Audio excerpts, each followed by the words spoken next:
Good morning, everybody, and we're starting off today with the Eagle Farm races, where the autumn Brisbane Carnival is getting ready to start. So I'm a bit excited about that. So let's go to where the real races are, and we'll probably wind back from race 9. Just by the way, whoa, I meant to say that it's likely we're going to get good for Saturday, which is really good. And we've got a fence post on top. It's called the Vowels. If we have a look at the vowels, we can see that it's won all of those races. They've all been Queensland races. The most significant one is the listed race result last start. And it looks like this is going to be a similar class. So if you look in the stewards report, which is something that conveniently is on the Winform GTX program, you'll see that the comment was it was wide throughout and laid in the straight. Hopefully will be better over this particular run over the 1600 metres. You can see there that it ran a 65.8 for Winform and a 96 on a weight for age type scale. So it was a very good performance, only a benchmark 72, but really at the stage most of these horses are at, it's okay.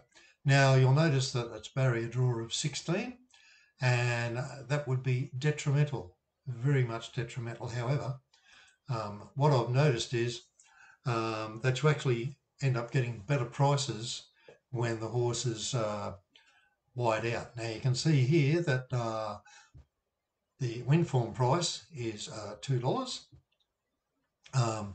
which is a very short price, and it's obviously not going to be that short. It does look like it'll be a reasonable price for us, especially on an each way basis. And Brookhaven, if we have a look at that, see where the form came from, that was over 1200, but it was in good open class, only beaten 3 lengths in that race and struck interference near the 100. Same now, the last start was inconvenienced near the 100 and also hampered in the conclusion. Now it's out of the Chris Munt stable, and Hoxtable is on it, and he is a highly rated rider. So with a bit of luck, barrier 15 there, does race on the pace, and that does allow it to get across and get into a reasonable position by the home turn, which is fairly important. Now, if we look back here, we're looking at the vowels, and you can see that it normally races towards the end of the field in those previous races, but it can race on the pace if you need.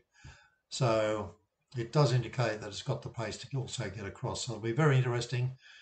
The one advantage I find when they're drawn particularly wide is that the jockey gets a good chance to see what all the other jockeys are doing, and allows it to adjust the ride according to the best position. So I could stand those two out if you like, and then stand it out from the next 3 or 4 runners, and maybe go for a standout trifecta first 4. Chances of it getting up, bit remote, but that's the way it is. Now there's going to be a lot of money by the looks of it for Lika, which was on a heavy track at Randwick last start over the 1400, slowly away and finished on strongly. But the good thing also goes well when it's running on a good track. Now we've put a 20-point penalty on that runner, simply because of the reason that it's second up. And if we take that penalty off, like you can do in the GTX program, I'm just going to whip that down to a 0. It's obviously fully fit. So how it's going to go up in Queensland, well, actually, a lot of these runners do improve in Queensland. You can see that pushes up to second rated, and as it's the likely favourite, you can see there that our top 2 would then become a number 5 and number 3, which means it would be necessary to throw number 9 in. So you have 3 horses in the standout position, probably from the 7, 13 and 10, which as you can see are ranked a long way ahead of the rest. Okay, that's race 9. Race 8, that's a group 2, that's the Victory Stakes.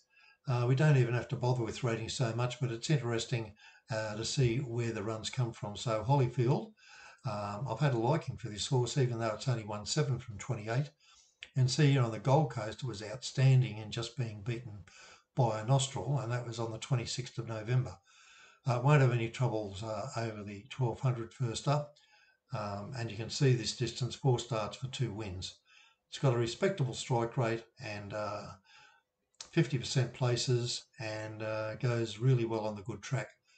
It can handle if it's a soft 5, it will handle that. 9 starts for 3 wins and 3 placings. Okay, when it gets onto the very wet, heavy tracks, it's a bit of a dud. So there we are. In this race, we've got Holyfield on top, King of Sparta, and a Private Eye. Now, golly, I hate to leave out Private Eye. It is the favourite. Had a bit of a break since it performed poorly there. It got hampered at the 600 back on the 1st of April. That was in the Group 1 multi-million dollar TJ Smith, and previous was 4th down the Flemington Straight. So there's nothing wrong with the horse, and it could easily reproduce that 71 rating to be right in this. So, and the other horse that we're looking at, the King of Sparta, it did a 73.3 at Doomben, back on its home turf now. It has had a severe problems in how it's raced, but nevertheless has still been impressive with a 29% win strike rate. So once again, it looks like we might have to stand out those 3 if we're aiming to add on the 5, 4 and the 2 as a respectable chance, but maybe you might only have to add on the 5 and the 4 and leave out the number 2. And that gives you a decent outlay. It's $24 for a full, well, it'll be more than that. It'll be $36 for the trifecta with these 3 stood out, with those 2 behind it. On the first 4, you'll probably only be in it for about half a unit. Okay, there are no more specifically really outstanding races at Eagle Farm on the day, but it's a race which is very fair, and we just hope we can get a winner up, and I do thank you for watching.